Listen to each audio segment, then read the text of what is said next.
21장 9절에서 21절 말씀입니다. 요한계시록 21장 9절에서 21절 말씀. 일곱 대접을 가지고 마지막 일곱 재앙을 담은 일곱 천사 중 하나가 나와서 내게 말하여 이르되 이리 오라. 내가 신부 곧 어린 양의 아내를 내게 보이리라 하고 성령으로 나를 데리고 크고 높은 산으로 올라가 하나님께로부터 하늘에서 내려오는 거룩한 성 예루살렘을 보이니 하나님의 영광이 있어 그 성의 빛이 지극히 귀한 보석 같고 벽옥과 수정 같이 맑더라. 크고 높은 성곽이 있고 12문이 있는데 문에 12천사가 있고 그 문들 위에 이름을 썼으니 이스라엘 자손의 12지파의 이름들이라. 동쪽의 세 문, 북쪽의 세 문, 남쪽의 세 문, 서쪽의 세 문이니 그 성의 성곽에는 12기초석이 있고 그 위에는 어린 양의 12사도의 12이름이 있더라. 내게 말하는 자가 그 성과 그 문들과 성곽을 측량하려고 금 갈대자를 가졌더라. 그 성은 네모가 반듯하여 길이와 너비가 같은지라.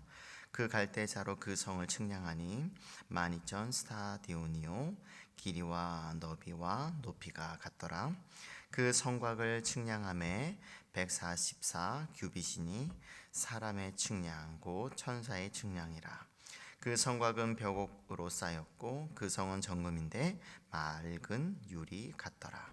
그 성의 성곽의 기초석은 각색 보석으로 꾸몄는데 첫째 기초석은 벽옥이요 둘째는 남보석이요 셋째는 옥수요 넷째는 녹보석이요 다섯째는 홍마노요 여섯째는 홍보석이요 일곱째는 황옥이요 여덟째는 노곡이요 아홉째는 담옥이요 열째는 비취옥이요 열한째는 청옥이요 열두째는 자수정이라.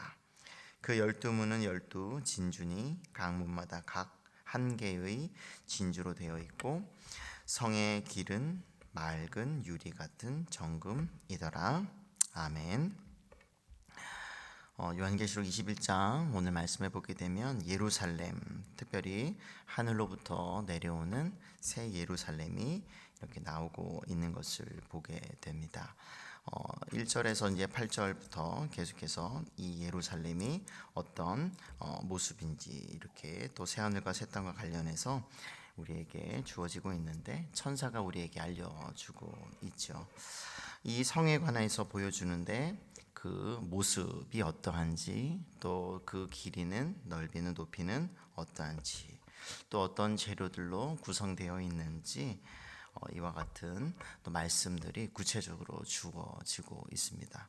그 길이나 넓이나 뭐 높이 이런 것들은 다 어찌 보면 상징적이다 이렇게 볼 수가 있는데요.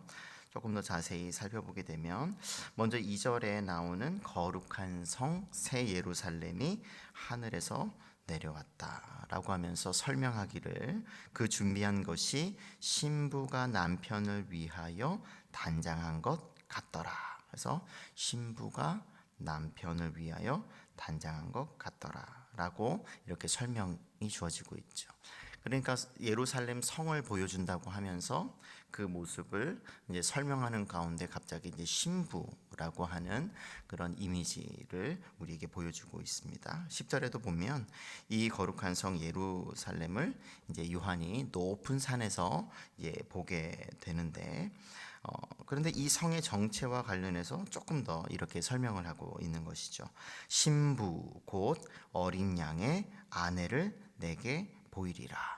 그러니까 새 예루살렘을 보여준다고 하면서 보여주는 것이 신부다. 그러니까 예루살렘은 이제 신부다. 이런 식으로 연결을 우리에게 해주고 있습니다. 그러면서 그 신부가 그럼 누구인가라고 봤을 때 어린 양의 아내다.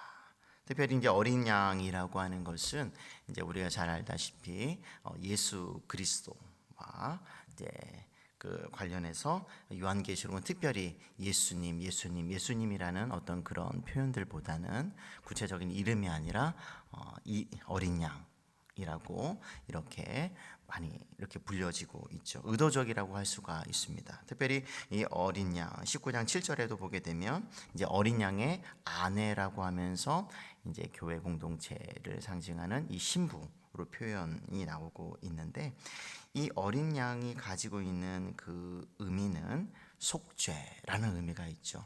그러니까 우리가 이제 이사야서 53장을 통해서 알고 있는 것처럼 세상을 이제 구원할 그 희생의 어떤 제물로서 그 양, 그 희생 제물로서의 그 어린 양, 그리고 우리가 또 요한 복음을 통해서 세상 죄를 지고 가는 하나님의 어린 양이로다라고 하면서 이사야의 가르침이 이제 실제적으로 예수님을 통해서 이루어졌고, 예수님은 이 땅에 오셔서 당신의 백성들을 구원할 그런 희생 양으로서 우리에게 소개된 바가 있죠.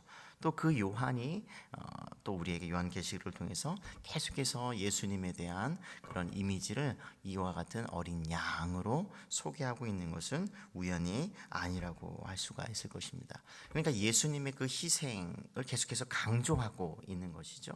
예수라는 이름 자체는 구원이라는 뜻이고 구원이 강조되는 것이고, 그리스도라는 어떤 칭호 같은 경우는 그 역할, 그리스도, 메시아, 그래서 뭐 왕, 선지자, 그리고 제사장이라고 하는 그런 역할이 조금 더 강조된 그 직무와 관련된 예수님께서 하시는 그 일과 관련된 것이 조금 더 강조된 칭호라고 한다면, 계시록에 나오는 이 어린 양은 그 예수님의 그 속죄적인 그 죽음, 그 죽음을 통해서 악의 세력을 이기시고 죄에서 구원할 뿐만 아니라 승리하시는 예수 그리스도의 이미지를 요한계시록은 조금 더 우리에게 강조해주고 있습니다. 그러니까 복음서에 나오는 어린 양은 속죄를 위한 구원이 조금 더 초점을 맞춰져 있다면, 요한계시록에 나오는 이 어린 양은 그 속죄를 통해서 이기신 그 악의 세력과 싸워서 승리하시는 그 승리자의 이미지가 조금 더 강조되고 있다고 우리가 볼 수가 있습니다.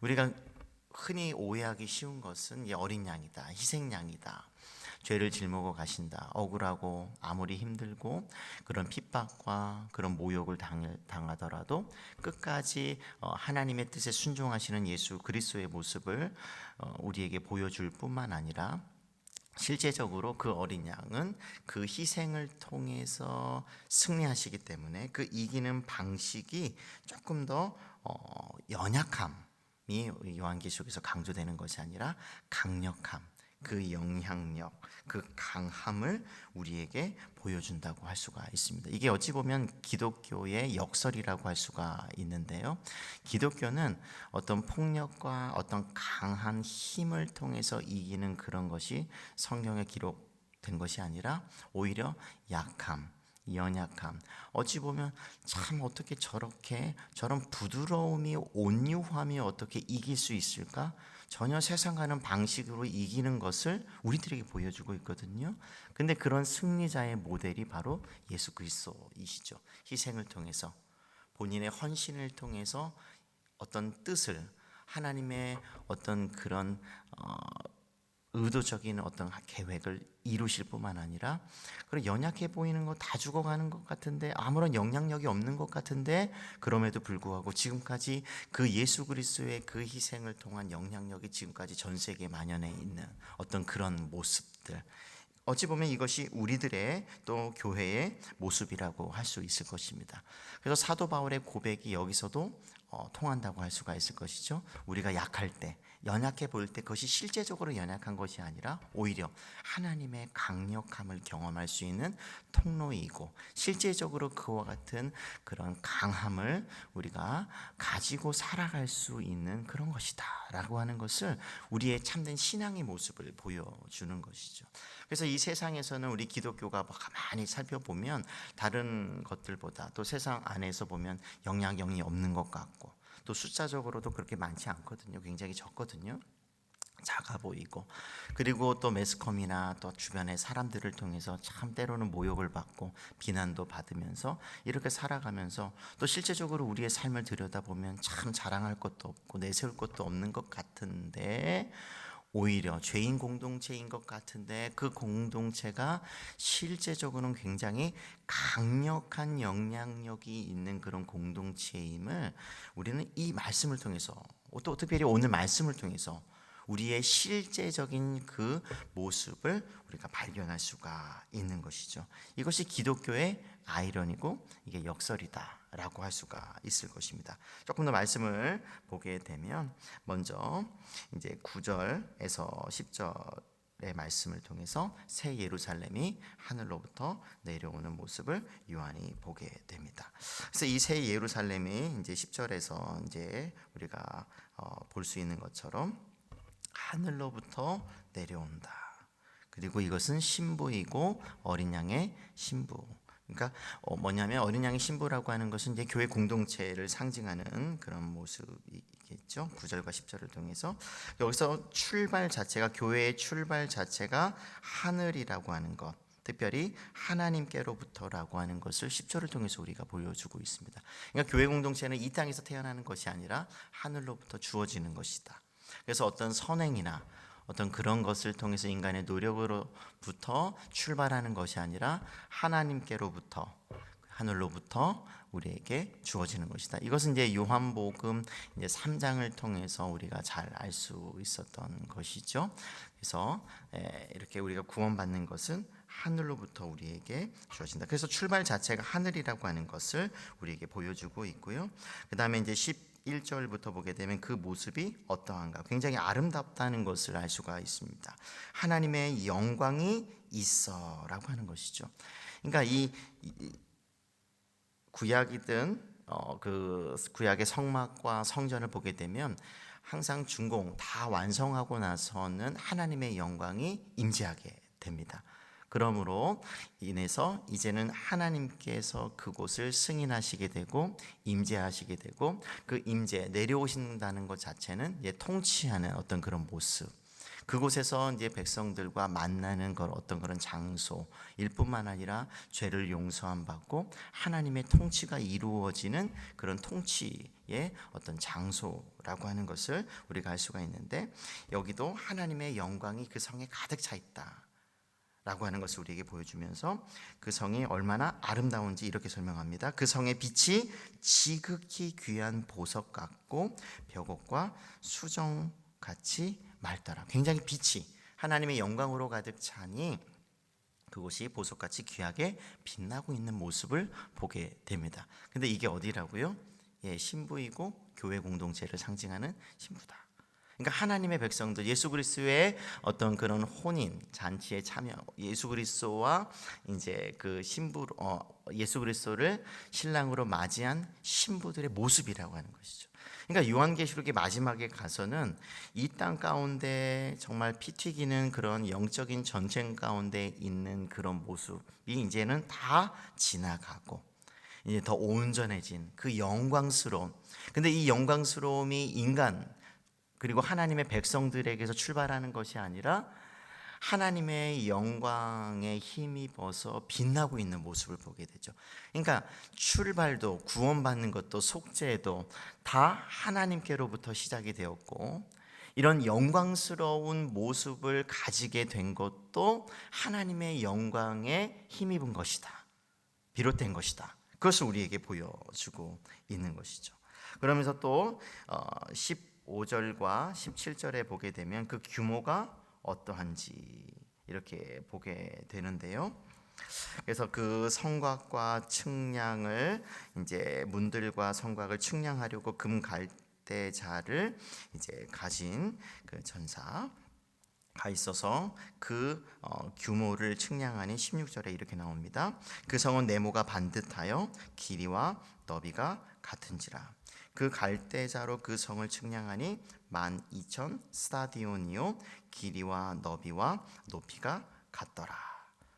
그리고 17절에도 그 성곽을 측량함에 144 규빗이니 사람의 측량 곧 천사의 측량이라. 가만히 보게 되면 이 스타디온 뭐 이런 표현들이 좀 낯설고 해서 우리가 감이 잘 오지 않는데요. 12,000 스타디온은 대략 한 2,500km 정도. 그러니까 어마어마한 이 너비와 높이와 길이가 같다고 하잖아요. 그래서 이 길이와 너비가 이제 같고 네모가 반듯하다. 그러니까 굉장히 어마어마한 규모의 성이라고 하는 것을 볼 수가 있습니다. 그러니까 지금 문자적인 것보다 상징적이죠. 그리고 굉장히 그 큰 규모가 있다. 그리고 네모가 반듯하다고 하는 것은 우리에게 가르쳐 주는 것은 그만큼 하나님의 그 많은 그 선택받은 그런 백성들, 교회 공동체의 수를 담을 만하고, 더 나아가서 그것이 네모 반듯하고 또 하나님의 영광이 가득 차 있고 그것이 하나님이 다스리시는 곳이다. 그만큼 안전하고 또 보호할 만한 그런 충분한 그런 성이라고 하는 것을 우리에게 보여주는 것이죠. 그래서 교회의 모습을 여기서 우리가 본다면 교회는 신부다 라고 하는 것을 언약을 통해서 맺어졌고, 그리고 그 하나님의 영광이 가득 차 있다 라고 하는 것을 통해서 굉장히 영화로우며, 그리고 그 성을 가리켜서 거룩한 성 예루살렘이라고 하는 것을 통해서 우리 교회 공동체는 이제 본질적으로 거룩해졌다 라고 하는 것을 우리에게 보여주고 있고, 또 그 빛나는 보석들로 그 재료들을 가득 채우고 있거든요. 19절에서 이제 20절도 보게 되면 굉장히 많은 보석들이 성과 그리고 그 성곽을 가득 채우고 있는 것을, 그 재료로 사용하고 있는 것을 통해서 무엇을 우리에게 보여줄까요? 실제적인 보석들이 우리가 있는 것이 아니라 그런 보석처럼 그런 값비싸고 귀하고 빛나고 아름다운 것이 교회의 본질이다라는 것을 보여주는 것이죠. 그러니까 이 21장의 이 모습은 하늘로부터 새로워진 이제 우리 교회 공동체가 실제적으로 그 어린 양의 희생을 통해서 우리는 빛나고 영광스럽고 거룩하고 아름답고 귀하고, 더 나아가서 그만큼 우리가 어떤 존재라는 것이에요. 그런 귀한 존재임을 이 말씀을 통해서 우리에게 보여주는 것입니다. 그런데 이것이 미래의 일이 아니라 현재 우리의 모습이라고 하는 것이죠. 그러니까 하나님으로부터 태어났기 때문에, 하나님 때문에, 예수 그리스도의 신부이기 때문에 이 모든 일들이 다 가능하다.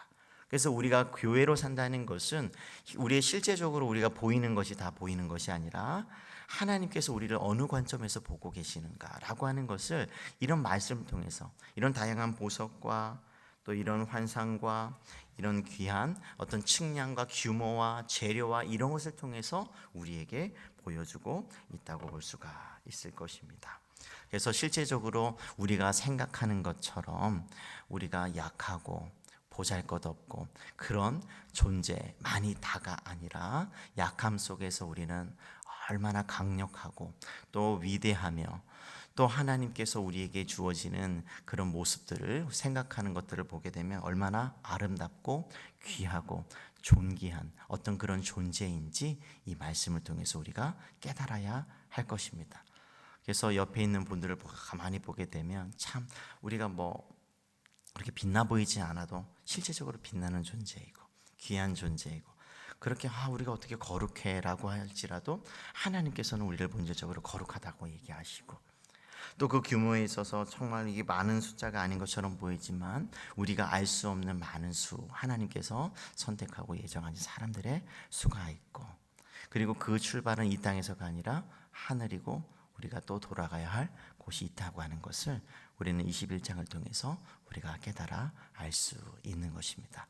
그래서 우리가 생각하는 것보다 우리는 굉장히 아름다운 존재라고 하는 것을 오늘 말씀을 통해서 깨달으시면서 오늘도 내일도 하나님께서 우리에게 주신 이와 같은 영광스러움을 잘 간직하시면서 귀하게 또 빛나는 삶을 이 땅 가운데서도 살아내시기를 주님의 이름으로 축복합니다. 아멘. 우리가 아까 불렀던 찬송이